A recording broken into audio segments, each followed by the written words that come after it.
Hello everyone, our today's video is about how to manage MCAT. Before starting, please subscribe my channel and also press the bell icon for further videos.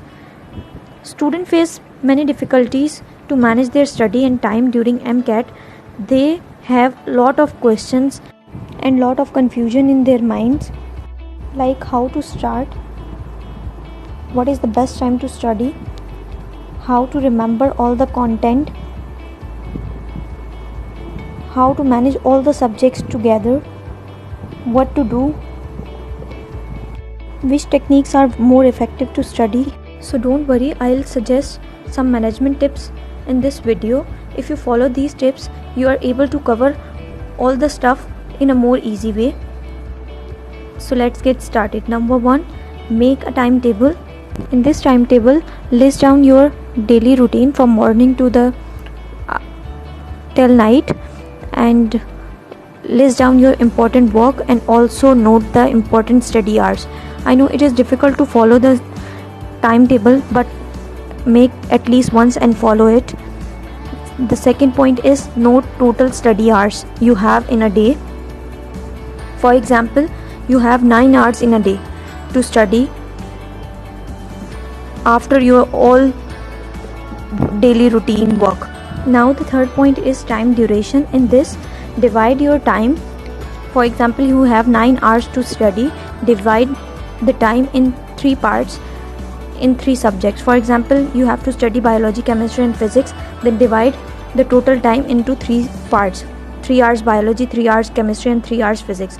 Then we have the fourth point, that is make the list of the important topics. Make a separate list for each subject and list down the important topics you have to cover in a week. Then the question rises, how to make the list. So I'll tell you how to make the list for different subjects to cover on daily basis. For biology, first of all, select all the human systems present in your book, because most of the chapters are covered by the human systems in biology book. For example, respiratory, excretory, urinary systems.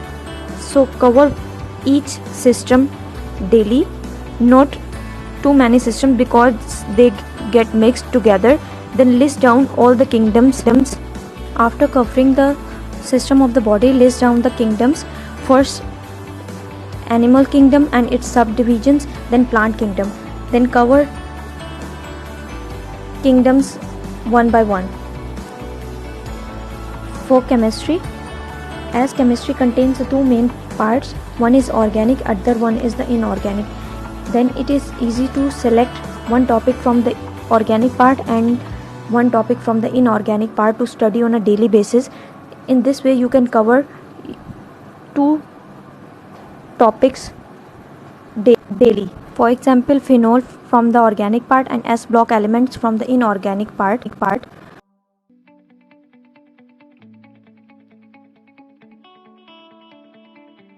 Now for physics, as physics also have 2 types of chapters, one that having the more numericals and the second that having the more theory. So select a topic with numericals and other topics with theory. For example, motion in 2 dimension is a chapter that having the numericals, and atomic structure is a chapter that having the theoretical part. So you can easily remember the numerical values from the chapters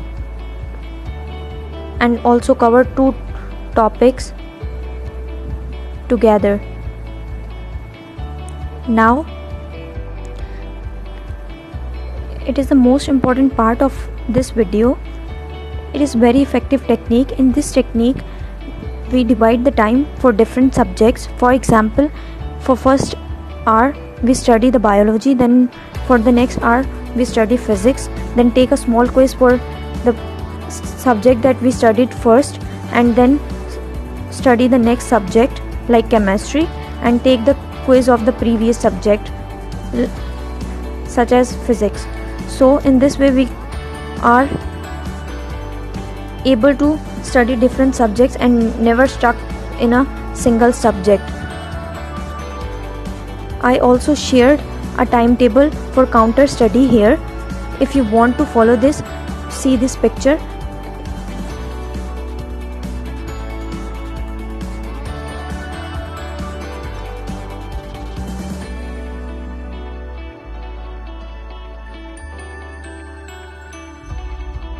Thanks for watching. If you like this video, please subscribe my channel and also press the bell icon, and also share it with your friends and family.